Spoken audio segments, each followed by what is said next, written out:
नमस्कार, कैसे हैं आप सभी लोग। बहुत बहुत आदर अभिनंदन, स्वागत है आप सभी का आपके अपने इस YouTube चैनल पर। मैं मोनिका शर्मा। सबसे पहले आप सभी लोगों से माफ़ी चाहती हूं कि बहुत दिनों के बाद आप लोगों के लिए कोई वीडियो लेकर के आई हूं। मेरा टाइम इतना बिजी रहा बीच में कि मैं याद तो आप लोगों को हर दिन हर पल कर रही थी, लेकिन समय नहीं निकाल पा रही थी आप लोगों से बात करने के लिए। लेकिन आज की इस वीडियो में मैं आपको बहुत ज़रूरी कुछ उपाय बताने वाली हूँ, तो इस वीडियो को ज़रूर पूरा देखिएगा। तो सबसे पहले जो लोग चैनल पर नए हैं उनसे ये कहना चाहूँगी कि जल्दी से चैनल को सब्सक्राइब कर लीजिए, क्योंकि सिर्फ यही एक वीडियो नहीं है जो आपके लिए लाभदायक होगी, आगे आने वाली वीडियो भी आप लोगों के लिए लाभदायक होगी। क्योंकि मैं दिसंबर 2021 की टैरो रीडिंग आप लोगों के लिए लेकर के आ रही हूँ, और इसके साथ ही मैं आप लोगों के लिए जो वार्षिक राशिफल होता है 2022 का टैरो रीडिंग के द्वारा, उसका भी प्रेडिक्शन बहुत जल्दी अपलोड करने वाली हूँ। तो चलिए बात करते हैं आज की वीडियो के बारे में। देखिए, जब कभी हमारे बहुत ज़्यादा प्रयासों के बाद भी हमें सफलता नहीं मिलती है, तो हम क्या सोचते हैं कि हमारे भाग्य में कुछ परेशानी चल रही है या हमारा भाग्य खराब चल रहा है। तो इस कंडीशन में हम क्या करते हैं, किसी न किसी ज्योतिषाचार्य को या फिर किसी न किसी अंक शास्त्री को हम अपनी कुंडली चेक कराते हैं।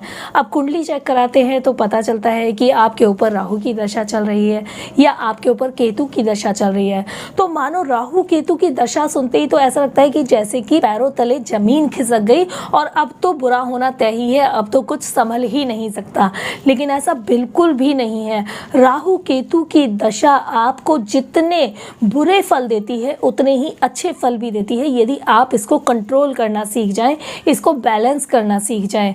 तो आज जो मैं आपको यहाँ पर उपाय बता रही हूँ वो साल में एक बार किया जाता है, क्योंकि एक बार ही वो तिथि साल में आती है जिस तिथि में आप उस उपाय को कर सकते हैं।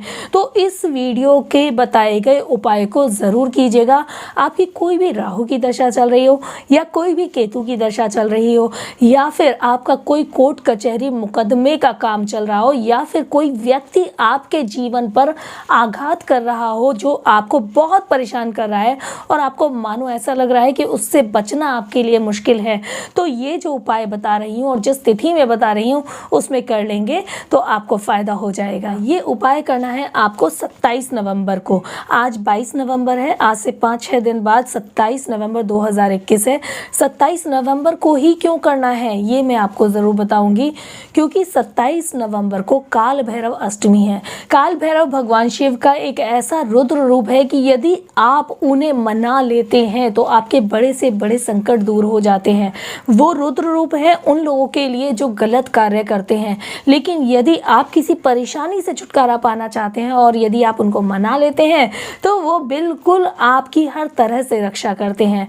आपको 27 नवंबर की शाम को काल भैरव जी के दर्शन के लिए जाना है और 21 बेलपत्र पर आपको ओम नमः शिवाय लिख करके इनकी एक माला बनानी है और ये काल भैरव जी को आपको चढ़ानी है।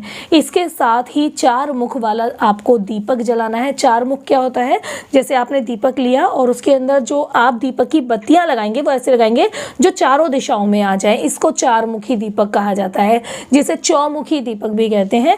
ये आप जलाएंगे, लेकिन इसके अंदर आपको मस्टर्ड ऑयल डालना होगा। बार बार मेरा फ़ोन आ रहा है, लेकिन मैं इनको बाद में अटेंड करूँगी, पहले मैं आपसे बात कर लेती हूँ। तो चलिए थोड़ी देर के लिए मैं इनको साइलेंट मोड पर डाल देती हूँ, अदरवाइज़ ये बार बार डिस्टर्बेंस होता रहेगा हमें। चलिए कर दिया मैंने साइलेंट।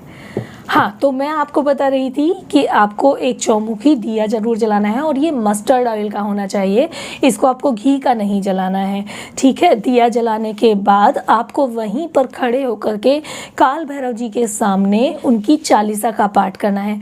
चालीसा का पाठ करने के बाद आप भैरव जी को भोग जरूर लगाएंगे। और भैरव जी को भोग क्या लगा सकते हैं आप, या तो आप उड़द की दाल के पूड़े का भोग लगा सकते हैं, या फिर आप जलेबी का भोग लगा सकते हैं, या फिर आप दही का भोग भी काल भैरव जी को लगा सकते हैं।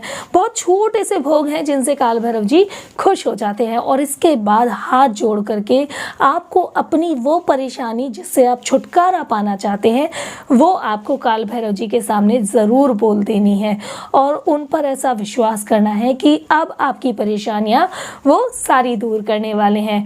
देखिए, ये जो उपाय है ना, ये कभी भी खाली नहीं जाता। सबसे पहली चीज़ मैं आपको बता दूं कि मैं अपनी वीडियो में जो भी उपाय आपको बताती हूँ वो उपाय बताती हूँ कि या तो उनका फल मुझे मिल चुका हो या फिर उनका फल मेरे जितने भी क्लाइंट्स हैं उनको मिल चुका हो। तो ये जो उपाय मैं आपको बता रही हूँ ना, ये कभी खाली नहीं जाता, इसका फल आपको ज़रूर मिलता है।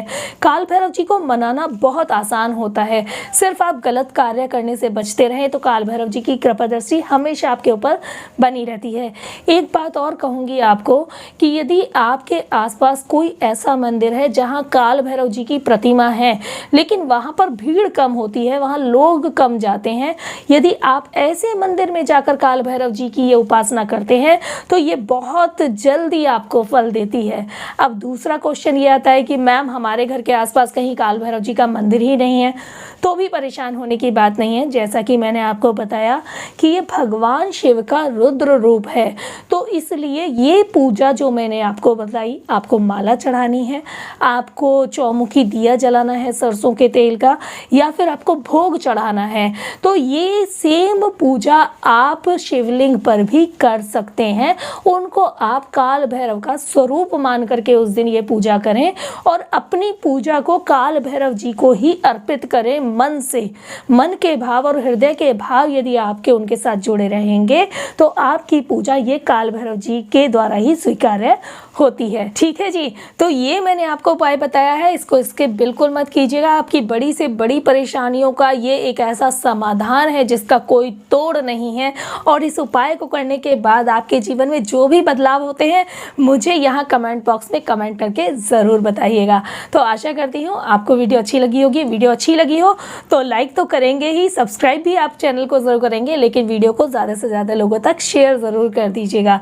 ठीक है, तो अब मैं चलती हूँ। आप सभी लोग खुश रहें, सुखी रहें और आप लोगों के ऊपर भगवान की कृपा दृष्टि हमेशा बनी रहे, यही मैं ईश्वर से प्रार्थना करती हूँ। और इसी के साथ अब मिलती हूँ किसी अगली नई वीडियो में। तब तक आप सभी को मेरी तरफ से नमस्कार।